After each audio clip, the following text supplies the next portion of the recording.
The following program was provided by an independent producer solely responsible for its content. The opinions expressed do not necessarily represent the views of this station, its staff, board of directors, or underwriters. Hello, I'm Carl Seidel, host of The People's View, sponsored by the Nashua City Republican Committee.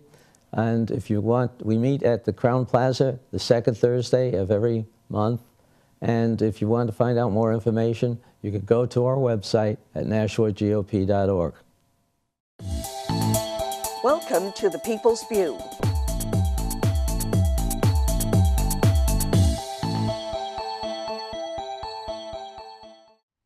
Hello and welcome to People's View. This is a series of interviews with different people who are running for election in New Hampshire. And we'll be running these interviews again the week before the primary. And today we have Jim Lawrence. Jim is running for Congress in District 2.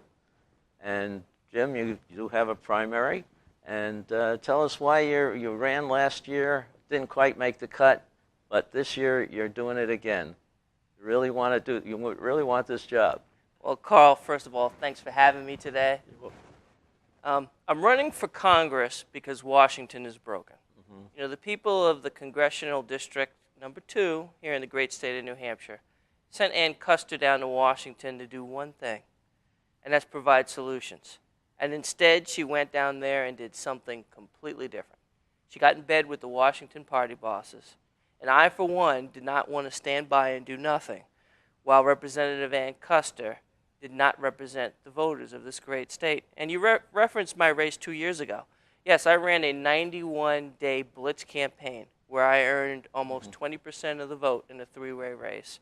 And one of the other reasons why I'm running this time is because I received such an overwhelmingly positive response from that rapid race. It was a very short race, but I did garner a lot of support. And that support followed through, and I can't tell you how many people contacted me after that, asking me to run once again. Well, you did present a nice program and everything, well thought out. Has it changed, or what are your prime aims? I mean, if you're going to get down there and do something, I imagine you have a number of things on your bucket list. Well, absolutely. I mean, there is no shortage of issues right now in the country. And Representative Ann Kuster, unfortunately, has not been effective at leading where she should have been to resolve a lot of these issues. For one, we have a national debt that's $19.2 trillion. That's $60,000 for each and every American. I'm the proud father of 8 children. I couldn't look my children in the eye knowing that I stood by and did nothing while Washington, D.C. spent their future prosperity away. And unfortunately, our federal government doesn't just stop there. They're continuing to overregulate and overtax our small businesses, which we all know are the economic engine of this great nation. What exactly do you want to go to? Is a committee you're going to work through, or are you going to try to reach out to work with the party along that line? Well, my goal is to first get elected and get down to Washington. And once I'm down there, obviously, what I'm going to try and do is build a coalition to work with others that have been elected, like-minded individuals, that love our country dearly, that want to take on these challenges, that want to seriously bring fiscal responsibility and spending down to Washington, D.C., that are willing to work for government reforms. I mean, our federal government is damaging. They're damaging our economy with overregulations. Things like, for example, the Affordable Care Act. 2 years ago, I campaigned saying that the Affordable Care Act was going to increase the cost of health care for Americans. It was going to limit our options, and it was going to break our health care system. Here we are 2 years later, and we know the facts are in. It has, in fact, done that. It is more expensive. It has limited our options, and it is damaging our healthcare system. So this is a prime target for reforming what government has done, the damage that government has done to both industry and the American people, and come up with some common sense legislation that will work for the benefit of all Americans, especially the great voters of the state of New Hampshire. Well, I think we talked about a number of different things, and some of the problems still exist from 2 years ago. We still have problems with the IRS, the veterans, education. I mean, it's just a bunch of things. And I think basically the government's too big, don't you think? Well, we definitely could say that the federal government is done a good job at becoming a big, bloated, overgrown bureaucracy. And they are getting in the way. The VA is particularly something that's near and dear to my heart because I am an Air Force veteran. I was fortunate enough to graduate from the United States Air Force Academy. And, you know, I'm very disappointed that our representatives down in Washington did not solve this issue with the veterans getting the VA benefits and the health care that they deserve. I mean, 2 years ago, this was a crisis. They passed all kinds of legislation. We were supposed to resolve these issues. Lo and behold, they're still there. I just saw a report the other day that said that we're no closer to allowing our veterans to have reasonable options outside of the VA to get the health care that they deserve. The system is broken. It's still not working. The legislation that has been passed before is ineffective. And our very own Representative Ann Custer, who sits on the Veteran Affairs Committee, voted against the Veterans Accountability Act. That was the very law that was supposed to put accountability in place so that we could deal with situations where the management of the VA could be held accountable. And she voted against that in committee. As a veteran, I'm incensed at that. I don't think that was voting on behalf of the brave men and women that serve their country in the armed forces from this state and this country. Well, this accountability is something that the whole government needs to be accountable. I haven't seen anything in the IRS, anybody punished there, and what other, you could probably name half a dozen different instances where you think you should be kicking people out. Well, government accountability is definitely a problem. Yeah. If you can't hold people accountable for when they don't do what they're supposed to do, there's no incentive, basically, for them to do the right thing. That's why our representation down in Washington is so important.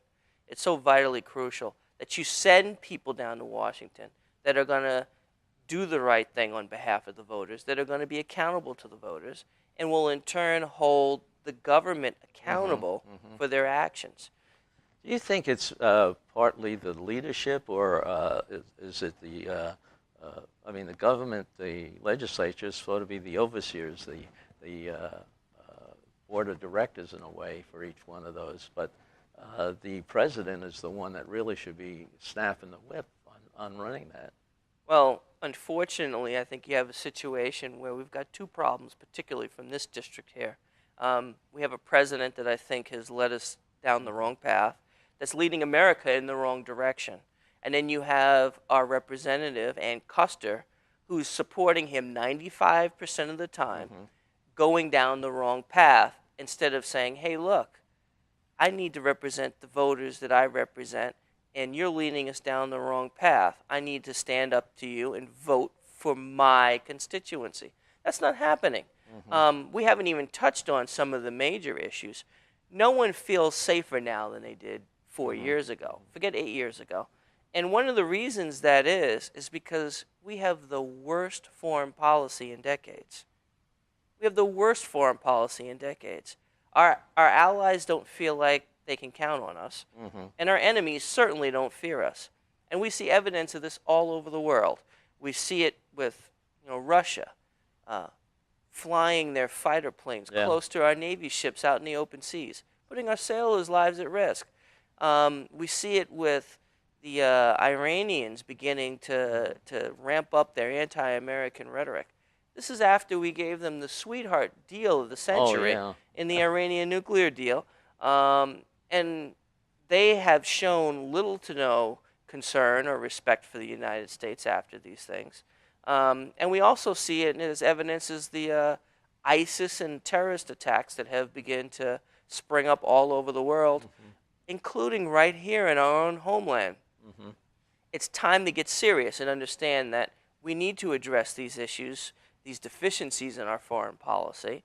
Unfortunately, Ann Custer thinks that it's okay to vote with the president 95% of the time while he leads us down the wrong path and puts our allies and American lives at risk. It's time for us to get new leadership to put an end to this. And the Democrat candidate is the one that helped form some of that foreign policy, which I agree with you has not served us well. Unfortunately not. No. Well, have you worked with any of the people that are down there now in the legislature? Have you? Do you know any of the people down there? Well, I haven't worked directly with any of the representatives down there in Washington other than our own constituency. I mean, our own representatives that are here. I've obviously been in contact particularly with Representative Frank Ginta several times. I've had the opportunity to meet with Senator Kelly Ayotte and discuss a lot of these issues that concern me greatly. But unfortunately, there's only so much you can do from the sidelines. Yeah. And that's one of the main reasons why I'm anxious to get in the game and start to affect some of these issues. Okay. And well, one of the things I was thinking about was the committees that you might want to get on. And I think I heard you say once that Commerce was one of the ones that you were interested in because of your business background. Well, absolutely. I mean, in addition to serving 3 terms as a state legislator, a state rep here in New Hampshire, Air Force veteran, graduate of the United States Air Force Academy, I'm also a small businessman. And because of this experience that I've had, there are several areas that I feel in my experience would lend itself very well down in Congress. So there are some areas that relate to business, like commerce, that my experience would serve me very well in Congress and our constituency. However, I also have that defense background. So there are some committees that deal with national defense that I think my experience would lend itself very well to as well. Also, one of the things that we really don't talk about, I'm the only candidate in this race that already has actual federal budget and programming experience. I have over 2 decades of federal programming experience and budgetary experience, and that would lend itself very well to help get our hands around this huge debt crisis that we have and bring some fiscal responsibility down to the federal government. What kind of, can you expand on that a little bit? What kind of experience? Oh, was absolutely. that? If you even go back to my active duty time in the service, I had experience dealing with budgeting processes in the Department of Defense. But even after I got out, one of the things that my small business did was consult with the federal government on ways to bring efficiencies in spending and actually cut federal spending. So that's a good quality That's to have a good for a approach, congressman. yeah, but it must have been hard to enforce it. Well, let's put it this way. Not all the bureaucrats working in the building were happy to see me come around, but we were able to actually make some recommendations and actually improve the efficiency of some of the spending on these programs. And as you know, our federal government and their budgets are so much larger. I mean, there are a few programs in the Department of Defense alone that are larger than the entire budget in the state of New Hampshire. So it's a different ballgame. It is a different in quantity, but in dealing with the bureaucrats, do you find that, I find this as being a legislator here in New Hampshire, that I think, too, New Hampshire is not the administration is too large. I think Health and Human Services, for example, is way out of whack. But I've worked with a number of the people that are in there at a mid-management level, let's say, and they are truly trying to do the right thing. But they either get hit from the top or they can't move people around who aren't doing their job underneath them. So to make their operation much more effective. Have you, when you were in that position, did you find that true too? Well, we started talking a little bit about how important accountability is. Right. This is one of those areas I think that falls in. So yes, absolutely. When you have an organization that becomes too large, and when you have an organization that really feels like it doesn't have an accountability chain, there's no way to hold them accountable. You have a situation where that organization can continue to go off in the wrong direction unchecked, and there's not anything to rein them in. And I think you see that time and time again. Yes, I think that anything we can do to shine a light on the fact that we want to bring more accountability to these organizations will help us be able to bring efficiencies in the future. It's not going to be easy. The federal government did not grow to be the size that it is overnight. It's not going to be shrunk tomorrow. Yeah. It's going to take a huge effort and a lot of diligence to do it.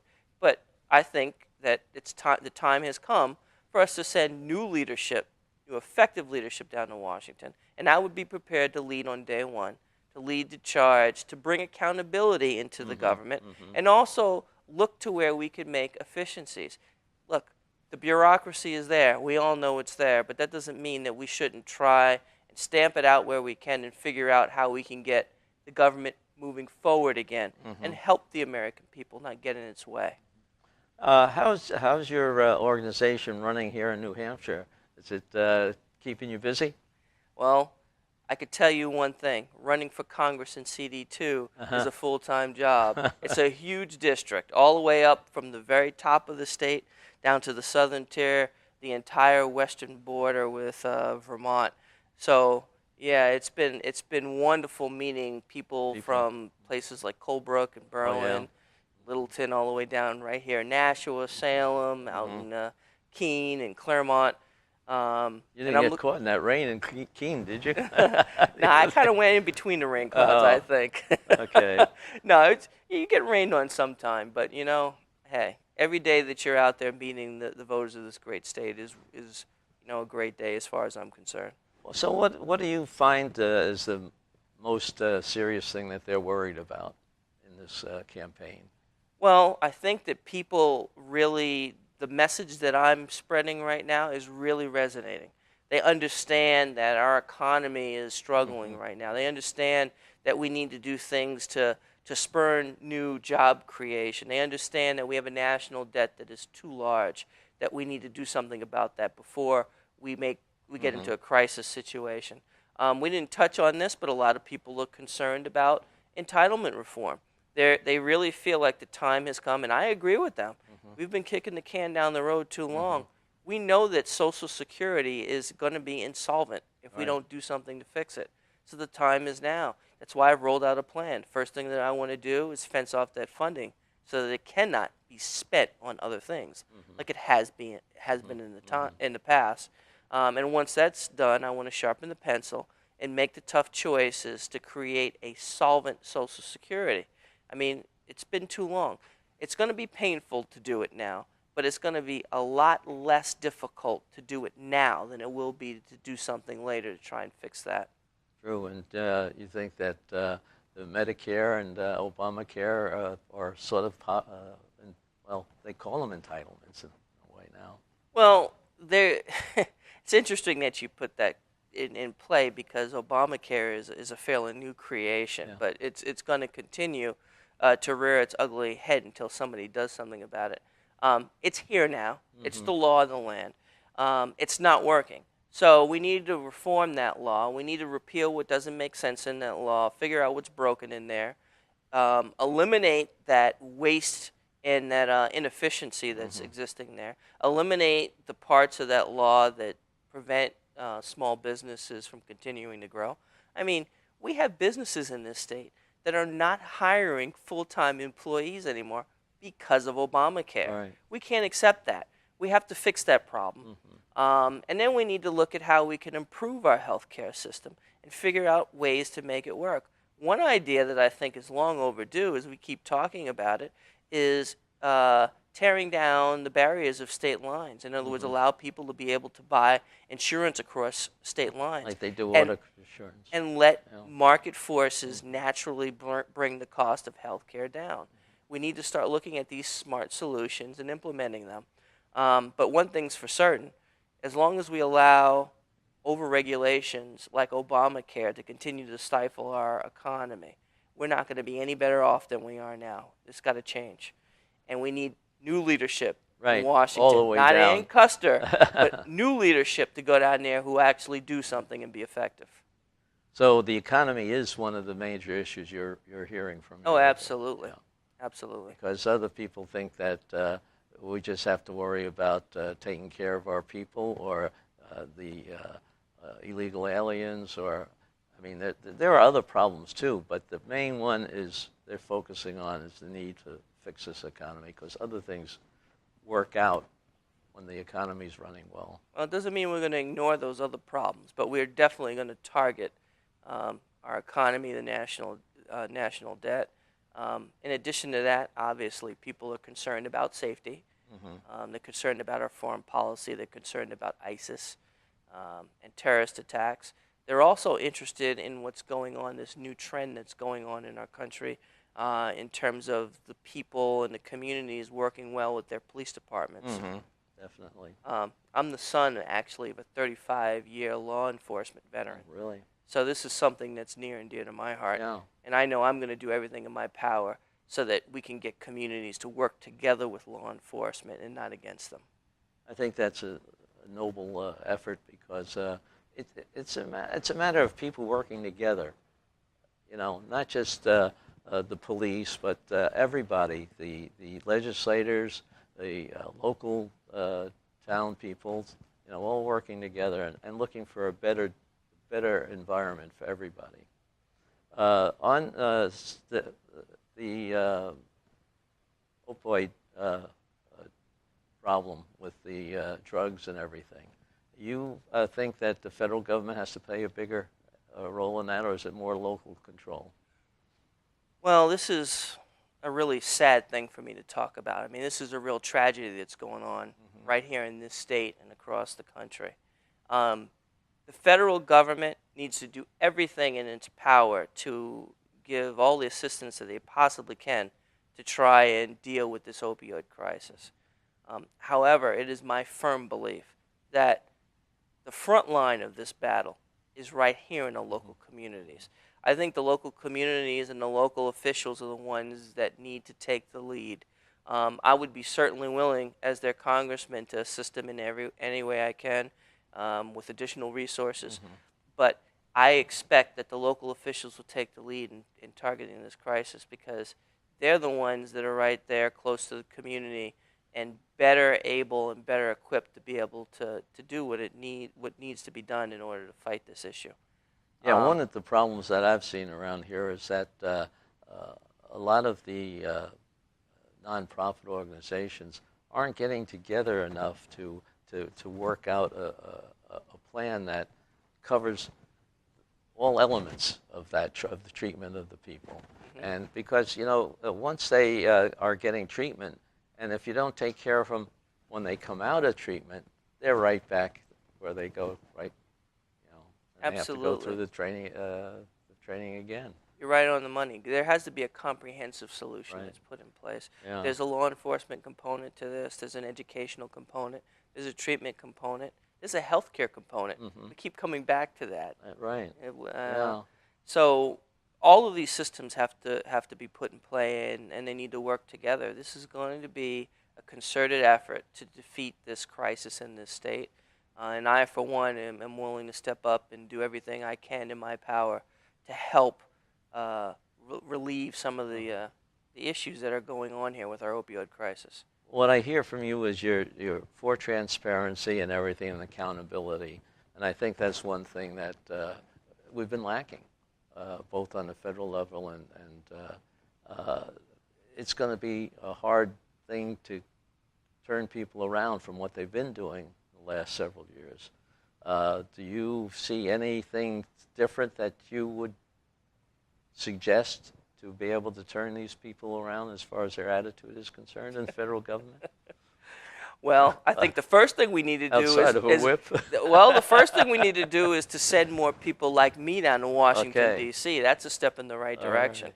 Because, as you know, I have been a strong proponent of transparency in government and government accountability. It's not going to change overnight with one lone voice, but the more people that we send down to Washington, D.C., that are willing to lead, that are willing to stand up for their constituency, the better off we're all going to be. So you think that all the people out there, the voters, should really get active in this election and vote for people who are willing to do that, to put up the fight, to change this around, and bring about a change that's really effective and meaningful to the people that they're serving. Well, They have to listen to this. absolutely. I would say to each and every voter, if you're not happy with what you see going down in Washington, if you're not happy with the leadership that you see down there, get out and vote. Find the candidate that you support, that will support you, and go out there and vote. How are you doing for help in getting your word across? You need some volunteers? You know, I'm always looking for more volunteers. Okay. I'm very fortunate this go around. I have a huge cadre of wonderful volunteers. I can always use more. This is a huge district. It's almost Right. 70% of the land mass of the state of New Hampshire. I'm very thankful that I'm able to touch so many communities. But yeah, I can always use more help in getting my message out, because as far as I'm concerned, until every voter can at least hear what my message is, Yeah. my job is not done. How do they get in touch with you? Okay? The simplest way to get a hold of me, my website is jim4nh.com. That's Jim, FORNH.com. There's both a contact sheet on that email address, Okay. on that address, in addition to an email contact information and a phone number. So, you know, the more questions I get, the happier I am. So feel free to log on and contact me anyway. Okay, are you having any special events coming up? Oh, Are you going to be at the stakeout here in? You know what? I don't think that scheduled decision has been decided yet. Okay. I know if I do make it down there, I know I'm scheduled to be all the way up in Colebrook earlier that morning. So I'm going to be tip to tip that day. Oh, But boy. we're going to work out. I hope We're going to so. work out the logistics of Okay. that soon. That's one of the penalties of having a large district. Yeah. You know, I wish there were like 5 or 6 of me we could spread throughout the state. But There you go. Okay, well, Jim, thank you very much for the interview. I appreciate that, and hopefully you'll make it through the first round, and we'll get it together again later on in October. all right, I'll see you at the victory party in November. How about Okay, that? there we go. Thanks for having me, All right, Carl. thank you. And thank you for listening in. And don't forget, the stakeout is at the Crown Plaza on August 26th. And go to NashuaGOP.org to find out more details about that. Hope to see you there.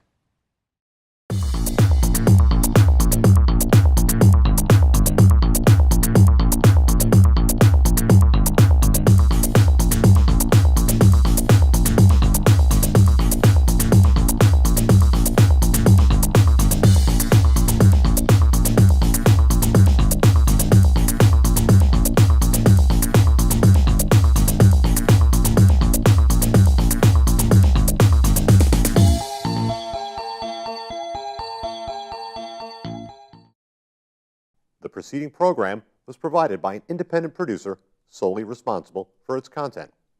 The opinions expressed do not necessarily represent the views of this station, its staff, board of directors, or underwriters.